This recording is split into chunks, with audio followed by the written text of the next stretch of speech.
Good evening, Mr. Leta. Good evening.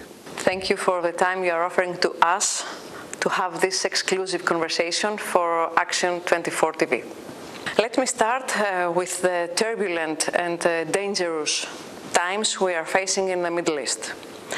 The last week, Europe faces an unprecedented situation of terrorist hits and threats in many cities, of European cities. What is your view and your main concern, crucially on the topics of migration and, of course, national security, if those are considered as the main issues for European at the moment? The European citizens are terrified, very much worried about what is happening. And there's fear. We are back to 5 years ago, 7 years ago, 8 years ago, in the worst period of the terroristic attacks in Paris, in Brussels. What happened in Israel, the terrorism from Hamas, was really deprecable, and I think we have to condemn it without any uncertainty. This is why I think we need unity at the European level. We need to stand against terrorism, but we need also to have common actions to beat terrorism. And for instance, cooperation among our intelligence services is crucial. Maybe until now this collaboration was not at the top because there's still too much fragmentation at the European level. So my guess is that there's a threat.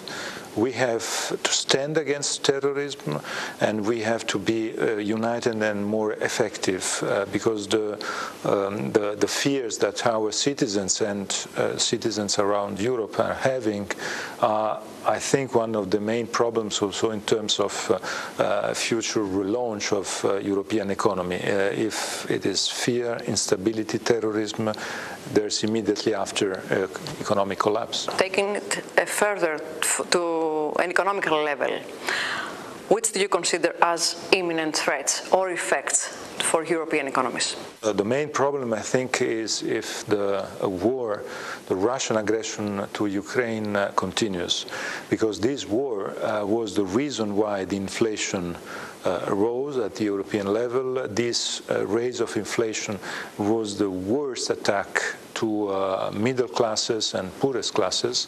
You know, the inflation is the most unequal tax because the inflation doesn't attack and doesn't kick at the same level the richest part of the society and the poorest part of the society. The poorest part of the society is attacked by the inflation in a decisive way. This is why we have to beat the inflation, and the only way is really to stop the consequences of the war and to stop the war, because the main consequences are on the cost of energy. We are entering a new winter. Last winter was a surprise, I have to say, a positive surprise, because we expected disasters in terms of cost of energy, and it was, we say, better than we expected. The expectations were very, very low. This year we are waiting for the results, but of course for our people, for people in Greece and for people in all the other European countries, the cost of energy is the first level of inflation that changes your life. So it's, I think it is the main problem that we are having today. Talking about the inflation, since July 2022, the global economies are facing the effects of the battle between interest rates and inflation. Do you consider that the prevailing economic downturn will further enlarge the north-south divide? It is happening. You're completely right, and it's good to raise this point, because it is clear that you know, we had, and Greece and Italy were the countries more attacked by the crisis 12 years ago. And after the crisis, we succeeded in relaunch our economies because of the effort of solidarity of the entire European Union, because we were all together. But if today we start again by raising the gap, I think that would be a problem. And northern countries, Germany and the northern countries, with more room to inject money in the economy, will have the possibility not only to overcome the crisis, and of course we are happy if they overcome the crisis, but if they fragment Europe and create the divergence with the rest of Europe, the single market that is our jewel, our united jewel at the European level will suffer a lot. And the single market at the European level is the strength of Europe. Italy, as well as Greece, are facing a common threat: illegal immigration. Europe has failed, definitely, in implementing the right policies in the past years. At the same time, the recent events in the Middle East are very, very alarming.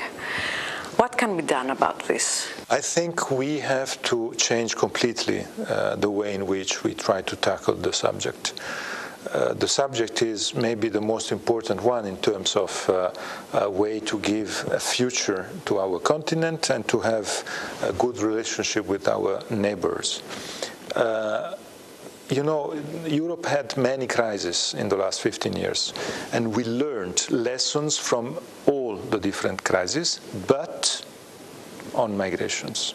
Except on migrations. On migrations, we have still the same toolbox of 15 years ago, and it is not enough. We don't have a new toolbox to try to, new rules, new money to intervene, to help the border countries. I think my point is that it's impossible to have a solution with the unanimity of all the 27 countries. It's impossible because there are some countries that they have a completely different approach to us. When I say us, I say Greece, Italy, Spain, countries that have the problem because we have the sea, we have the borders, and it's impossible to so it's impossible, in my view, to find a solution at the unanimity. So my guess is that we have to use the so-called reinforced cooperations. So we have to work at 20, at 18, at 22 countries, saying that, okay, we agree on a choice on migration policies, and we go forward. Otherwise, we will still wait for one or another, Hungary or another country, and we will always be blocked. And our citizens will be against Europe because they will find Europe ineffective on that. And it will be not only a problem of ineffectiveness, but it is also the lack of humanity, because too many people will die in the sea, and it's unacceptable for us. Are you afraid of new level of immigrants, of illegal immigrants now? Of course, the level is rising, and we have to tackle the illegal immigration. My guess is that the European Union has to create a framework of legal migration, because the lack of legal migration framework is one of the reasons why everything is transformed in illegal. And when it is in illegal, it's a disaster. Παρακολουθήσαμε μια